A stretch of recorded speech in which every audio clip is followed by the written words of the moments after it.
Donc c'est-à-dire que en fait, les 2 premières années, ça a mis du temps, les gars, avant d'avoir que le sol il soit que je puisse plonger une main comme ça dedans. Oui, la bâche, attends, j'y viens juste après la bâche. Ça a mis du temps, ça a mis du temps. Il a fallu attendre 2 années et 2 années de décomposition ah, et j'insiste aussi sur le fait que Jardicati, tu sais, pas trop d'entretien, elle s'en fout un peu, hein. Donc c'est-à-dire, on aurait pu aller plus vite si, par exemple, on aurait bien arrosé toute la saison, l'été, si on aurait cassé un petit peu la plaque que le paillage parfois avait fait. On aurait pu gagner un petit peu de temps si on avait mis du compost dès le départ. Ça, c'est important, ça. Si on avait mis du compost dès le départ pour faire le pont entre la terre et le paillage sur le dessus, on aurait gagné du temps, mais c'est pas obligatoire. Même si vous êtes débutant ou quoi, vous voyez que vous pouvez commencer simplement comme ça. Et je dis pas par contre que ça va être facile les premières années, hein. Mais l'erreur, ça serait de commencer comme ça, tu vois, d'attendre 2 ans, de tout virer et de se dire, bah, de toute façon, ça marche pas, et de tout passer, par exemple, au motoculteur ou quoi. Ça, je pense que ça serait une erreur parce que les 2 ans d'attente, bah, t'auront apporté de la vie. Et si derrière tu fais un travail de sol, tu vas repartir à zéro en fait. Le travail de sol, je dis oui, pourquoi pas, mais vraiment quand le sol est comme ça, de toute façon là tu vois bien qu'il n'y a pas de vers de terre là-dedans, regarde. Donc, je suis désolé, hein, mais je suis désolé, hein.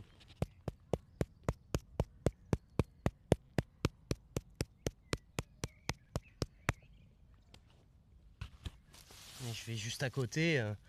Là, tu vois, je peux creuser à la main. Oui, ça reste argileux, mais on est sur une terre qui est 100% argileuse. Mais regarde, elle, elle est quand même assez. J'arrive quand même à la faire en plein de petits morceaux. Et on est à 10 centimètres, tu vois, d'écart. Ça, déjà, si vous pouvez juste éviter de laisser votre salle à nu, déjà, ça sera bien, hein. Vous allez voir que ça va s'améliorer, hein. Ouais, pardon, c'est parce que j'avais le micro qui était un peu plus loin. À moins que ça soit le micro du téléphone. Non, c'est pas le micro du téléphone.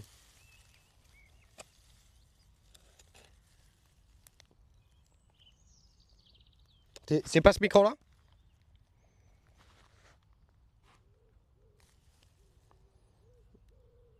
Ah, merci.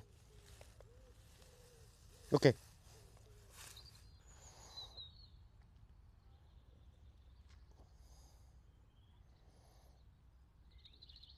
ben voilà. Et ben voilà. Et c'est pour ça que moi je vous envie les gens qui ont un sol argileux là. Je vous envie, hein. Fertilité à 711. Fertilité à 711. Alors du coup les bâches, alors la bâche, non là c'est juste qu'en fait le terrain si tu veux il a été, là c'est les bâches ça a fait la délimitation du terrain. Là les bâches c'était pour retenir la terre au départ tu vois. C'était pour retenir la terre au départ.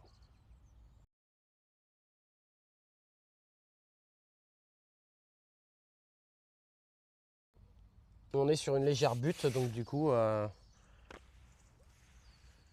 bah ouais, super facilement. 759 en fertilité. 759 en fertilité, je vais aller faire les fraises.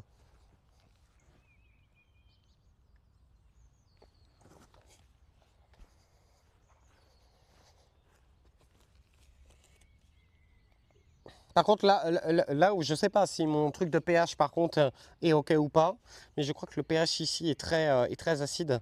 Et là, par contre, ça me sortait un pH qui était pas bon, hein. Et là, ça me sort un pH qui est pas bon non plus, hein. Mais pff, ceci dit, ça me sort un pH qui est pas bon, mais quand je vois la gueule des fraises, les gars, je me dis, bah, 649 en fertilité ici.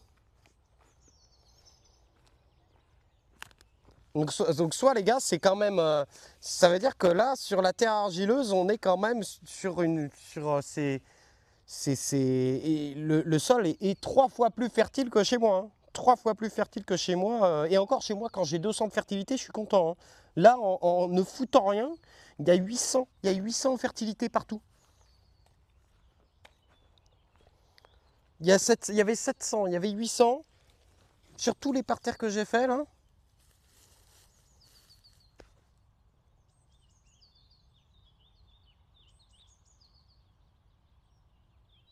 824.